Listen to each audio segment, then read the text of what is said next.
오늘 읽은 성경은 사도행전 16장에서 제가 읽었어요. 우리 목사님께서.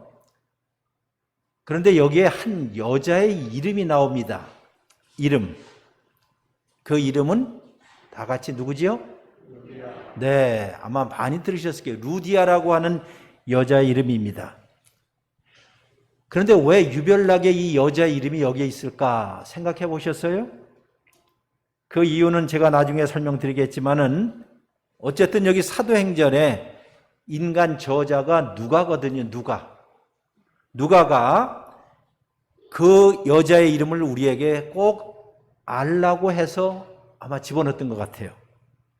오랜 동안 기억에 남을 만한 이름이란 뜻이에요.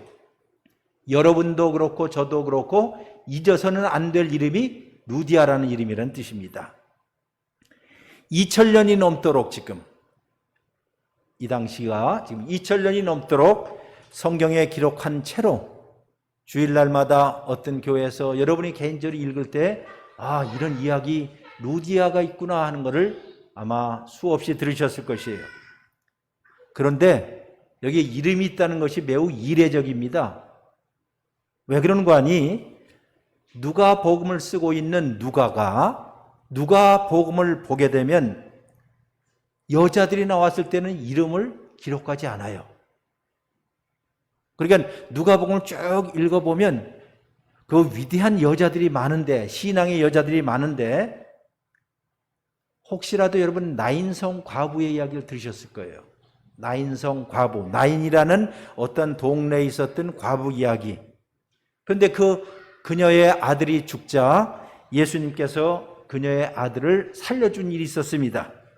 그리고 그 아들이 이제 살아나자 예수님 말씀은 젊은이여 내가 너에게 이르노니 일어나라 라고 하자 장례 옛날 상여 있죠. 상여. 가다가 상여가 멈췄습니다. 그럼에도 불구하고 이 여자 나인성 이 과부의 이름은 나오지를 않아요. 이렇게 중요한데도 이름이 나오지 않고 그냥 나인성이라고 하는 도시, 저 성읍에 살고 있는 과부였다 이렇게만 나와요. 또 하나 여러분들 12년 동안 혈루증을 앓고 있는 여인 아시죠? 그러니까 이게 여자가 한 달에 한 번씩 하는 그런 것이 그냥 줄줄줄 새고 있으니까는 얼마나 힘들었겠어요. 근데 몇 년이라고요? 12년 동안. 그런데 이 12년 동안에 이렇게 혈루증을 앓고 있었던 이 여자가 어느 날 예수님이 그 동네에 오신다는 이야기를 듣고 갔다가 예수님의 옷자락이라도 만지면 내가 나을 수 있어 라는 생각을 가지고 예수님 뒤에 가서 몰래 만졌습니다. 그때에 예수님께서 앞으로 나와.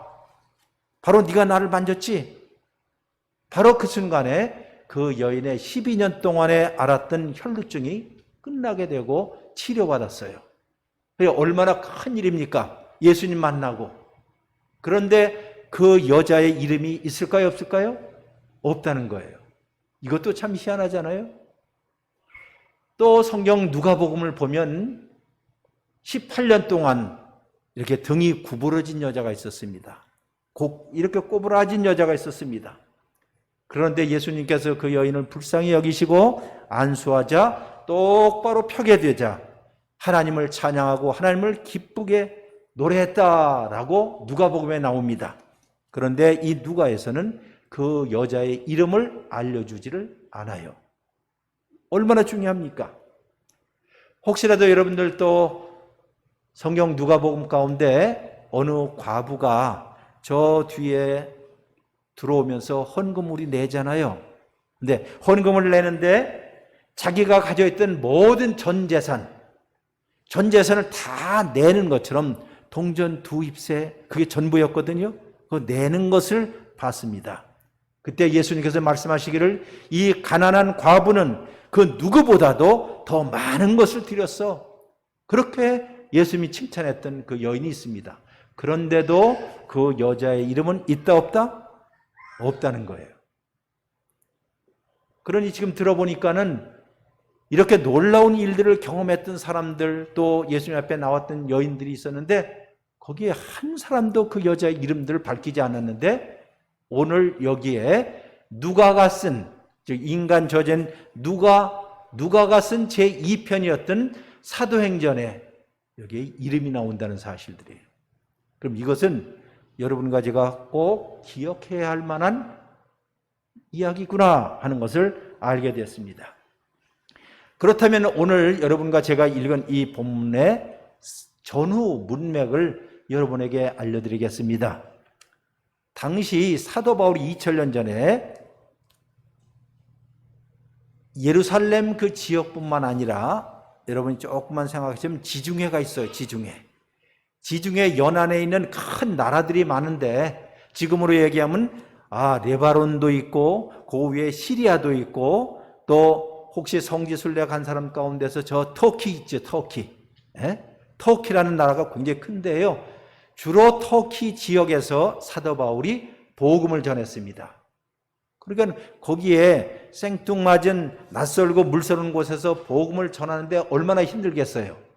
근데 그 터키 지역에서 설교를 하고 전도를 하고 온갖 어려움을 다 겪었던 선교사가 어느 날 기도하다가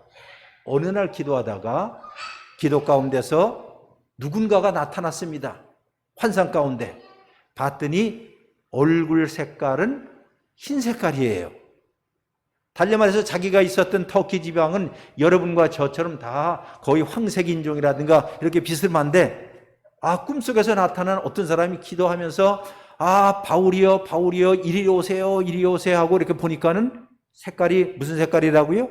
흰 색깔. 그러니까는 좀 백인 계통이라는 뜻이에요. 이게 어딘가 봤더니 저 유럽 쪽이에요. 요즘 말로 해서 그리스 쪽이었습니다. 그리스 쪽.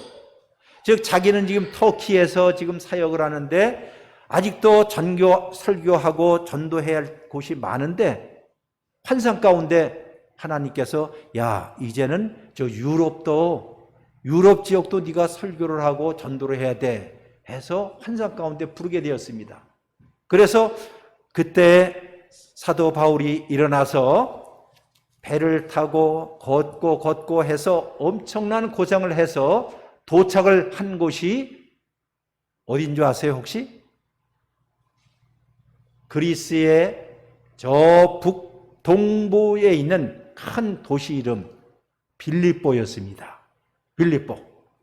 그래서 빌립보에 이제 도착을 해서 저 배에서 내려서 한 10여 킬로를 걷고 아마 여기 IC 있죠? IC에서 여기까지 들어오는 거리보다 조금 더 먼 거리를 옛날에 다 걸어서 걷고 자기 한 3사람이 같이 갔습니다. 사도 바울도 있었고요. 또 지금 누가도 있었고 또 디모데도 있었고 실라도 있었고 적어도 이 4사람이 걷고 돼서 빌립보라는 지역까지 가게 되었습니다. 자, 그런데 빌립보에 딱 가는데 도착하자마자 얼마 있다가 주일을 만나게 된 겁니다. 주일. 요즘 말해서 일요일이죠. 자, 여기 계신 분들 여러분들은 오늘 좀 주일이기 때문에 하던 일들을 다 멈추고 다 교회당 오셨지요. 일주일에 적어도 한 번 정도 오는 게 얼마나 좋습니까? 휴식도 하고 안식도 하고 하나님의 말씀도 듣고 그동안 못 불렀던 찬송도 부르고 또 친구들도 만나고 건강도 물어보고 안녕하셨어요 하고 하니까는 주일이라는 게 참 좋은 것입니다. 자, 좋다고 생각하시는 분 한번 아멘 해보실래요? 아멘. 네. 그래서 하나님이 여러분과 저에게 안식일을 준 거예요. 안식하라는 거예요. 일손을 잠시 머물고 왜 내가 사는지, 왜 이렇게 부지런히 살아야 잠시 쉬어야 하는지 이걸 알려주기 위해서 주일날 함께 믿음의 식구들이 여기 모이는 거예요. 그러니까 육체의 식구들도 있지만 육신의 식구들도 있지만 여기에는 모든 분들은 다 무슨 식구라고요? 무슨 식구? 자, 믿음의 식구. 다 같이 한번 해볼게요. 믿음의 식구. 믿음 안에서 우리가 식구가 되었기 때문에 연로하신 분들에게는 아버님처럼 어머님처럼 동생처럼 또 누이처럼 그렇게 하는 것이 교회 공동체의 원래입니다. 뭐 많이 배웠다고 해서 우리가 존경하는 건 아니거든요. 그렇잖아요. 우리의 어머니, 아버지가 뭐 옛날에 뭐 대학에서 대학원까지 나오고 박사까지 하기 때문에 존경합니까? 아니잖아요. 아까 여러분이 십계명 읽은 것처럼 내 부모를 못하라? 공경하라 그랬잖아요. 하나님이 그렇게 정해 주셨기 때문에 어른들을 존경하고 또 아이들을 사랑하는 것, 이게 믿음의 식구들이에요. 자, 그런데 사도 바울이 요즘 말해서 주일날 어디에 가서 예배를 드려야 되는데 그 빌립보 지역에는 마땅히 예배 드릴 곳이 없었어요. 예배 드릴 곳이 없었어요. 여러분도 여기서 어딘가 여행 떠나시고 이제 주일 되면 주일날은 제게 해야지 하고 그렇게 하진 않지요. 그렇게 하시는 분이 있겠지만은 그래도 그렇게 하지 않고 잠시라도 요때가 되면 11시가 되면 우리 대덕교회에서 목사님과 우리 믿음의 식구들이 둘러앉아서 예배를 드리고 있지, 내가 비록 여기 있지 못하더라도 함께 짧은 시간이지만은 기도를 한다든가, 하나님 내가 떠나왔지만은 우리 대덕교회는 우리 믿음의 식구 아무개 지금 어려운 일을 당한 사람들을 위해서 기도할 수 있잖아요. 이게 이쁜, 이게 착한 우리 그리스도인들이 하는 일입니다. 근데 사도 바울이 빌립보에 갔는데 예배할 곳이 없었어요. 그래서 예배할 곳이 있나 하고 보니까는 어느 시내가, 저 강변이에요. 강변에 소위 기도처라는 게 있었습니다. 그러니까 기도하는 사람들이 모이는 곳이에요. 그 당시에는 예수 믿는 사람들이 많지 않았고요. 그 당시에는 유대인들이 흩어져서 살았는데 거기에 유대인들 가운데서 하나님을 경외하는 사람이 있었습니다. 그러니까 그 사람들은 기독교인들은 아니었고 유대인도 아니고 이방인으로서 누구를 믿고 있었던 사람이요? 신이라는 게 있고 하나님이라는 게 있어. 그 하나님을 믿고 구약 성경을 보니까 그 당시에는 신약 성경이 없었어요. 이게 구약 성경을 보는데 구약 성경은 그 당시 누구만 갖고 있었는 거 아니? 유대인들만 갖고 있었습니다. 근데 이 사람은 여기에 강가에 모인 사람들은 유대인들이 아니었어요. 유대인이 아니었는데 유대인을 통해서 성경을 알게 되었고 하나님을 알게 되었기 때문에 그 하나님을 경외하고 하나님을 예배하기 위해서 강가에 모였습니다. 여자들이었어요. 여자들이 몇몇 모였어요. 거기에 사도 바울이 지나가다가 보는 것이에요. 여기에도 기도하는 사람들이 있구나.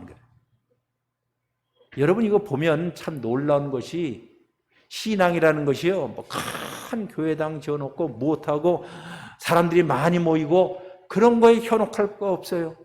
한두 사람이지만 진정으로 하나님을 찾는 사람들이 있는 그곳에 이름 모를 사람들 몇몇 여자들이 모여 있어요.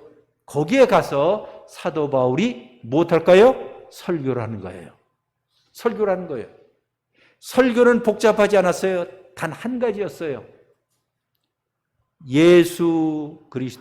예수는 주님이십니다. 예수님은 주님이십니다.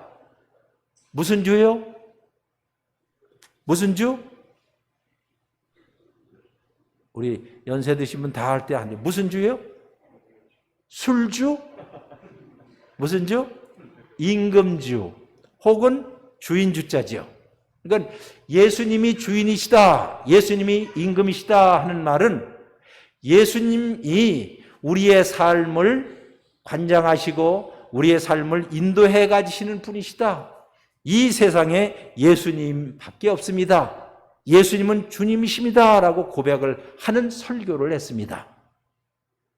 그리고 그 예수가 원래는 하나님이었는데 사람이 되어서 이 땅에 오셨고 여러분과 저처럼 똑같이 어려움을 다 겪었지만은 그러나 이 생에 오신 목적은 여러분과 저를 위해서 오셨습니다 하는 복음의 순수하고 아주 진한, 아주 쉬운 복음에 대해서 설교를 했습니다. 자, 이 소리를 누가 들었는 거니? 그 가운데는 여자 가운데 한 사람이 있었어요. 이름이 누구지요? 누구요? 루디아였습니다. 자, 잘 들어보세요. 이 여인이 설교를 할 때 귀담아 들었다는 뜻이에요. 다시 말해서 복음이 무엇인지, 우리가 믿는 신앙의 내용이 무엇인지에 가서 귀담아 들었습니다. 진지하게 들었습니다. 그래서 성경은 그걸 이렇게 말해요. 그 여자가 우리가 설교하고 있는 것을 듣고 있었더라 하는 말을 쓰고 있어요. 그러니까 그냥 와서 찬송 부르고 뭐 이거고 지나가는 설교자가 설교하는구나 이게 아니라 경청을 했다는 뜻이에요. 이게 무엇일까 하고요. 그런데 오늘 놀라운 것은 그 여자가 루디아인데 그 지역의 사람이 아니라 타지 사람이었습니다. 다시 말해서 빌립보 사람이 아니었다는 뜻이에요. 요즘 말해서 그리스 사람이 아니었다는 뜻입니다. 즉 그리스 사람들은 좀 백인 계통이거든요. 그런데 그 여자는 백인 계통이 아니고 보니까는 약간 동양 계통의 여자였어요. 그러니까 그 땅에 원래 살고 있지 않은 타지 여자였어요. 그 여자가 어디 출신이라 그랬는 거 아니? 성경 보니 다 같이 한번 해봅시다. 두아디라. 이 두아디라가 어딘 거 아니에요? 터키입니다. 터키. 그러니까 터키 출신의 여자가 이쪽에 빌립보에 와서 지금 사업을 하고 있었습니다. 요즘 말로 해서 비즈니스 레이디예요. 그래, 사업을 하는 국제 무역을 하고 있었던 여자였습니다. 무슨 무역을 했는가 하니 자주 옷감 장수였습니다. 여러분, 고대에 있어서는 자주색 있죠, 자주색. 자주색은 아무나 입는 게 아니라 귀부인들이나 왕족에 있는 사람들이 입었던 옷이에요. 그러니까 그것을 수입을 해다가 여기서 염색 가공을 해서 최고의 상품으로 이제 만들어서 팔았던 여자 이름이 루디아였습니다. 그러니 그 여자는 하나님을 경배하는 여자로서 타지에 와서 지금 사업을 하고 있었고, 오늘 성경을 보니까 아마 이혼을 했는지 아니면 과부가 되었는지 자기 남편에 관한 이야기는 없어요. 자주 이렇게 혼자 이렇게 사는 여자였습니다. 자, 그런데 오늘 성경에 보면 두아디라 출신의 이 여자가 나중에 사도 바울의 선교 사역을 뒷바라지하게 된 그런 아주 결정적인 역할을 하게 됩니다. 어쨌든 여기에 이 강가에 모여갖고 예배를 드렸을 때 설교를 했습니다.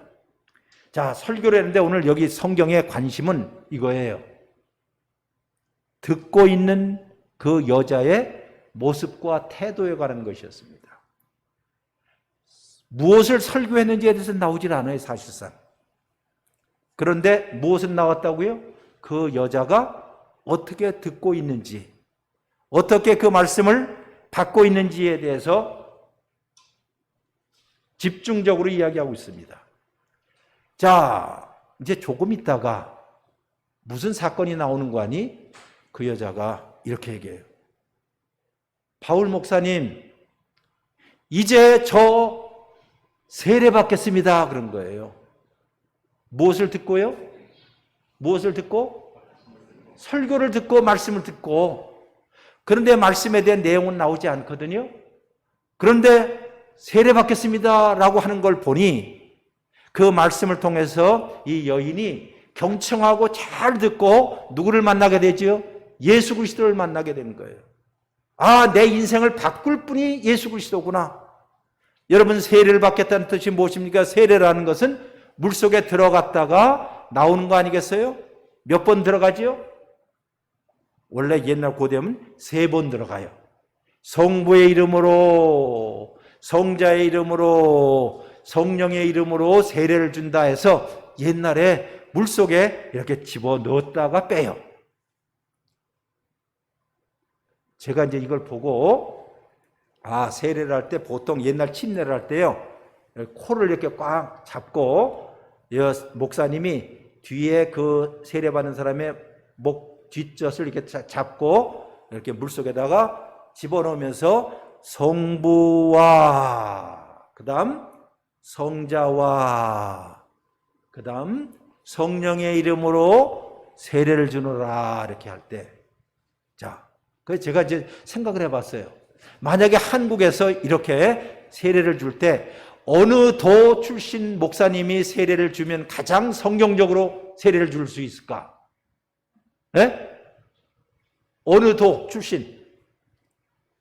썰렁하겠지만은 충청도 목사님이 해야 돼. 왜? 느리게 해야 되잖아요. 성부와. 그럼 어떻게 해야 되는 거야, 이게? 죽잖아요. 그렇잖아요. 몇 번 죽여요? 3번 죽이는 거예요. 그러니까 완전히, 여러분 웃을 게 아니라 세례라는 뜻은 무엇일까요? 예수 그리스도와 함께 어떻게 우리는 죽었다, 그 뜻이에요. 죽는다는 거예요. 그리고 예수 그리스도와 함께 다시 살아나는 것, 이것이 원래 그리스도인이 되는 일들이에요. 이것을 지금 이 루디아가 듣고, 그 복음을 듣고, 나 무엇 받겠습니다? 세례 받겠습니다 하는 거예요. 그냥 아무나 그냥 교회 나오면 그냥 세례 주고 이런 게 아니에요. 그냥 교인수 늘리기 위해서 세례 주는 게 아니에요. 정말 여러분과 제가 예수 그리스도 안에서 예수 그리스도와 함께 죽고 다시 살아났다면 이것이 세례의 원래 뜻입니다는 거죠. 여러분도 다 그리스도와 함께 세례를 받으셨죠? 왜 이렇게 대답이 현찮으세요? 예수 그리스도와 함께 죽고 다시 살아나셨죠? 네. 옛사람은 다 죽고 예수 그리스도와 함께 새롭게 태어난 사람들, 이런 사람들이란 뜻이에요. 그러니 여기에 사도 바울의 설교의 내용은 나오지 않았어도 지금 루디아가 세례를 받겠다 할 때 놀라운 사실이 있어요. 루디아와 그의 식솔이라는 말이 나와요. 이게 옛날 말인데 식솔 혹은, 자, 한번 여러분 찾아보세요. 뭐라고 나왔어요? 그 집이라고 그랬죠. 하우스홀드라는 집이라는 말은 루디아에게 속해 있는 식구들이란 뜻이에요. 그러면 여기에 루디아의 생물학적인 자녀가 있을 가능성도 있지만은 아마도 아까 못했다고 그랬어요. 루디아가 사업을 했죠. 그래, 사업을 하면 자기 밑에 무엇이 있을까요? 직원들이 있을 거 아니에요. 직원도 있고 같이 일하는 사람도 있을 거 아니에요. 이들도 자기들도 우리도 뭘 받는다? 세례를 받겠다는 거예요. 여기에 사장님이 계시는지 몰라도 자기 직원한테 존경받는 사장님이 많을까요? 적을까요? 그래서 상상해 보세요. 많을까요? 적을까요? 네? 적지요. 멀리서 볼 때는 다 멋있어 보이지만은, 제일 가까이 있는 사람한테 존경받는 건 너무 어렵거든요. 그렇잖아요. 세상에 자기 부인한테 존경받는 남편이라면 최고입니다. 자기 아내한테, 또 남편한테 존경받는 부인이면 최고예요. 자기 자식한테 존경받는 부모라면 최고예요. 뭔관이 가장 가까이 있는 사람한테, 왜냐면 그건 다 알잖아요. 다 별걸 다 보잖아요. 물론 사람이 완벽할 수는 없어요. 그러나 그 가운데서 그 중심이 흔들리지 않고 똑바로 그리고 제대로 쭉 신앙생활 하는 것을 보면서, 우리의 사장님이, 우리의 주인이신 루디아가 세례를 받고, 우리도 그 말씀을 듣고 우리도 세례 받겠습니다 해서 그 온 가족이, 온 식구가, 온 식솔이 무엇을 받았다? 세례를 받았다는 거예요. 자, 이럴 때 할렐루야 하는 거예요. 할렐루야. 예. 이게 진짜예요. 이게 예수 믿는다는 원래 뜻입니다. 그냥 관록으로 의해서, 관념에 의해서 오랜 동안 교회 다니면서 내가 무엇이기 때문에 이게 아니라 예수 그리스도와 함께 내가 죽고, 옛사람은 다 죽고 이제는 내 안에서는 누가 살아요? 예수 그리스도가 산다는 것. 갈라디아서 2장 20절을 우리 다 외울 수 있죠. 시작. 갑작스럽게 내가 그리스도와 함께 십자가에 못 박혔나니 그런즉 이제는 내가 산 것이 아니요 나를 사랑하사 나를 위하여 자기의 아들을 십자가에 올리신 그 하나님을 어떻게 해요? 믿는 믿음 안에서 사는 것이니라 그러잖아요. 차라리 노래하는 게 더 낫겠네요. 그렇죠? 예? 예. 이게 바로 신앙이에요. 자, 이렇게 하여서 루디아뿐만 아니라 루디아에 있는 식구들이 다 뭘 받아요? 세례를 받아요. 여러분 아까 이야기했지만 빌립보에는 교회가 있었어요? 없었어요? 교회 없었어요. 교회가 있고 나서 세례를 주는 것이 아니라 복음이 들어갈 때에, 그리고 복음을 어떻게 진지하게 듣는 사람들, 하나님의 말씀을 가볍게 여기지 않는 교인들, 이런 사람들이 그 말씀을 듣고 아 맞아, 이거야 나의 삶의 주인이 예수님이야. 여러분 여기 주님, 우리가 흔히 할 때 교회에서 예수는 주라는 노래 있죠.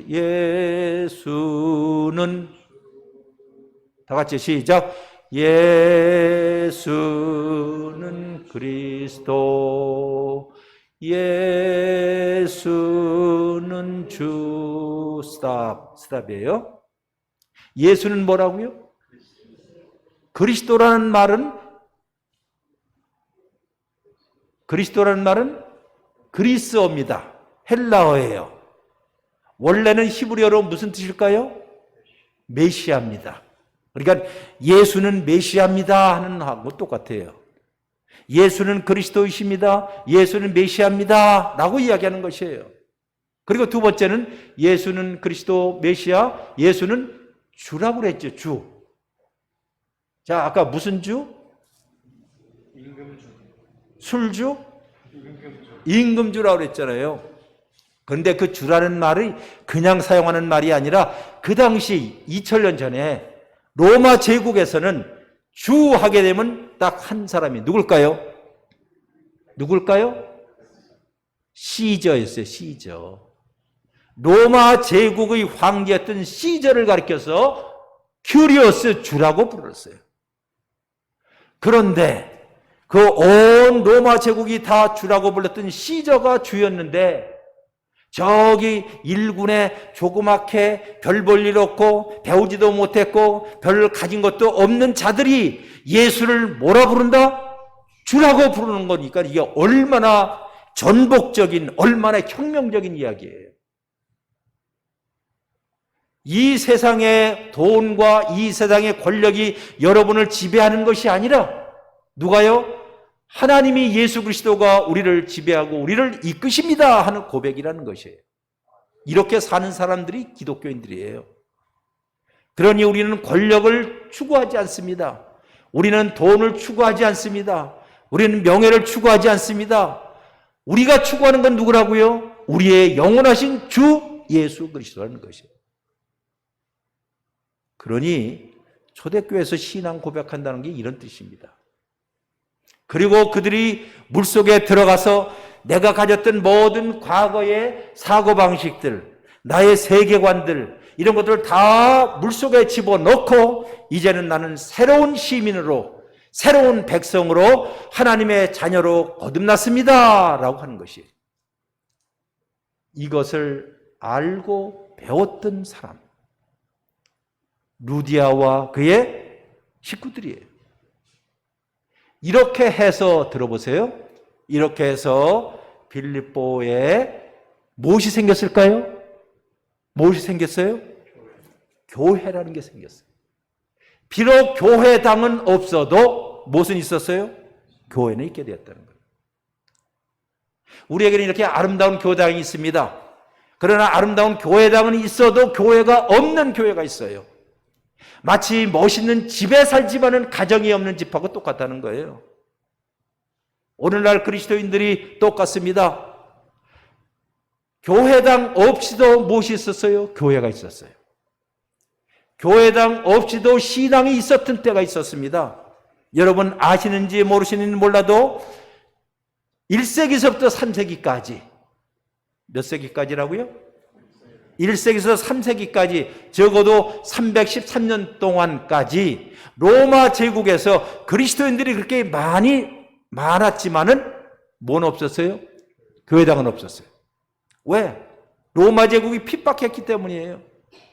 시저가 우리의 왕이지, 시저가 우리의 주인데 무슨 예수가 주야 해서 초대교회 핍박이 생긴 거고 순교자가 생긴 거예요. 교회는 순교자들의 피 위에 세워진 것입니다.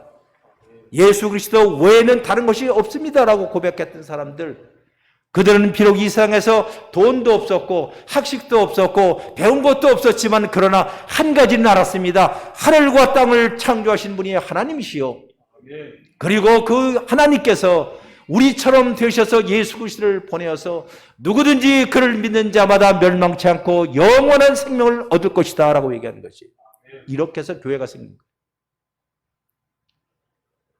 이렇게 해서 빌립보 교회가 생긴 거예요. 여러분 성경 가운데 읽어보신 분은 빌립보서라는 게 있지요? 있다라고 대답해 주세요. 네. 뭐가 있어요? 빌립보서. 자, 그러면 빌립보서라는 말은 편지라는 뜻이거든요. 사도 바울이 저 로마의 감옥에서, 안 보셔도 돼요. 로마의 감옥에서 있을 때에 옛날 자기가 처음 만났던 그 빌립보의 그 시절을 생각하면서 거기에 새로 시작했던 교회를 생각하면서 편지를 썼습니다. 그 편지 이름이 무슨 서요? 빌립보서요. 빌립보서. 자, 그러면 여러분 생각해 보세요. 지금이야 다 여러분들, 이 어른들도 카톡 하시나요? 예? 카톡도 하고 뭐 다 하시잖아요. 요새는 뭐 이걸로 다 찍어보고. 우리 뭐 한 20, 30년 전만 해도 인터넷이라는 것 없고 뭐 아무것도 없을 때는 손편지를 썼잖아요. 그죠? 손편지를 쓰게 되면 저 미국 같은 데 가려면 뭐 열흘씩 걸리고 또 다시 오는 걸 보고 또 한국에서도 며칠씩 걸렸잖아요. 편지를 쓰. 그럼 2000년 전에 사도 바울이 로마의 감옥에서 옥에서 옛날 처음에 만났던 빌립보에 있는 자그마한 교회가 있었는데 그 빌립보 교회에 대한 소식을 들은 후에 편지를 씁니다. 그러면 여러분 편지를 쓰면 발신자 주소라는 게 있고 수신자 주소라는 게 있겠죠. 발신자는 어딜까요? 발신자는 누굴까요? 바울. 주소는 로마의 감옥에서. 그러면 수신자가 있을 거 아니에요. 빌립보 교회에 있으면. 근데 빌립보 교회의 주소가 어딜까요? 아마도 100% 누구의 집 주소요? 누구의 집 주소? 루디아의 집 주소라요. 루디아예요. 얼마나 아름다운 광경이에요. 루디아의 집 주소로 몇 날 며칠, 한 달, 두 달, 세 달이 걸려서 가는 편지를 썼습니다. 루디아의 집은 이런 의미에서 복음의 아지트가 되었고 복음의 전초기지가 되었고 거기로부터 그리스 전역에 복음이 전하게 되었고 거기로부터 유럽을 향하여서 그리스를 넘어서 이탈리아를 향해서 저기 알프스를 넘어서 독일로, 영국으로, 네덜란드로, 그리고 그 복음이 대서양을 건너서 미국으로, 미국에서 다시 태평양을 건너서 한국, 여러분과 저기까지 온 거예요. 아멘. 자기에게는 아무것도 아니었던 사실이었지만 이게 얼마나 놀라운 일입니까? 이렇게 복음을 받아들인 후에 루디아가 마지막으로 바울과 그 일행들에게 이런 말합니다. 제발 내 부탁이니 여러분, 바울 선생님, 당신이 내가 정말 기독교인이 되었다라고 생각한다면, 내가 기독교인이 되었다라고 생각하신다면 제발 우리 집에 와서 머물러 주세요. 그런 거예요. 지나가는 설교자에게 당신 지금 내가 그리스도인이라고 당신이 생각한다면 그리스도인 됐어요, 안 됐어요? 됐어요, 안 됐어요? 그냥 짝퉁 그리스도인이 아니라 진짜 그리스도인 됐잖아요. 그런데 이런 말이에요. 내가 그리스도인이라고 당신이 나를 그렇게 생각한다면 please 제발 어디에 오라고요? 어디에? 우리 집에 오시옵소서라고 성경은 강권했다는 거예요. 강하게 권고했다는 거예요. 그냥 점심 드시고 가세요. 이거 아니에요. 에? 아이고 수고하셨으니까 잠시 티 한 잔 들고 커피 한 잔 들고 가세요. 이게 아니라 우리 집에 몇 날 며칠 있으면서 무엇을요? 그 복음을, 그 좋은 소식을 더 듣고 싶습니다. 여러분, 이거보다 더 아름다운 모습이 있어요. 이건 단순히 한 여인에 관한 이야기가 아닙니다. 오늘날 여러분과 저도 마찬가지예요. 우리 대적교회는 모든 그리스도인들이 그 말씀을 내가 내 기억이 약하오니 또 있습니다. 또 잊고 있습니다. 또 들려주세요. 또 들려주세요. 또 들려주세요. 그 좋은 말씀을 들려주세요. 예수 그리스도 외에는 다른 길이 없군요 하는 것을 이 여인이 알았기 때문에 강권했다는 것이에요. 한마디로 루디아와 그의 식구들은 좋은 청중이었습니다. 누구라고요? 좋은 청중. 아마도 예수님이 하셨던 말씀처럼 이렇게 얘기했을 거예요. 네가 더 좋은 것을 택하였으니 결코 빼앗기지 아니하리라. 아멘. 누구에게 한 말이에요? 마르다와 마리아에게 예수님께서 하셨지요. 마르다는 열정적으로 주님을 위해서 봉사하고 이것도 막 시끄럽게 했습니다. 그러나 마리아는 턱을 받치고 예수님 앞에서 그 말씀을 들었지요. 네? 그럴 때 예수님 뭐라 그랬습니다. 마리아야, 너는 이 좋은 것을 택하였으니 결코 빼앗기지 아니하리라. 이것이 오늘 여기 루디아가 우리에게 가르쳐주는 것 중에 하나예요. 즉 지나갔던 사람을 환대하고 배려하고 은혜를 베풀고 그리고 자기의 몸속에 아직도 축축하게 세례의 물들이 아직까지도 그녀의 옷자락에 흘러내려고 있는 그런 때 그녀가 복음에 대해서 반응을 그렇게 했다는 것이에요. 이런 이유 때문에 오늘 성경은 그 여자의 이름을 밝히고 있는 거예요. 이 여자가 누구다? 루디아다. 결코 잊어서는 안 될 이름이에요. 여러분과 제가 은혜를 받으셨다면, 하나님의 복음을 알게 되었다면, 성령 안에서 세례를 받았다면, 그리고 그 능력 때문에 내가 예수를 위해서 예수 외에는 다른 것을 알지 않기로 작정을 했다고 하신다면, 그리고 이 큰 기쁨의 소식으로 내 마음속에 있어서 하나님 앞을 찬양하고 기뻐하고 노래한다면, 그리고 예수님만이 치료하신다는 것을 증언하는 사람으로 여러분이 나타나셨다면, 그리고 우리의 마음속에 이런 불붙는 듯한 주님 사랑이 우리 가운데 있을 때라면 우리는 자동적으로 무엇 해야 된다고요? 누구를 환대하고, 누구처럼요? 루디아처럼 우리 집에 오시옵소서 하고 환대하고 친절하게 대하고 나누어 주리고 환영하는 일, 이것이 바로 그리스도인들의 태도여야 할 것이라는 것이에요. 이것이 바로 신앙생활에서 가장 중요한 것입니다.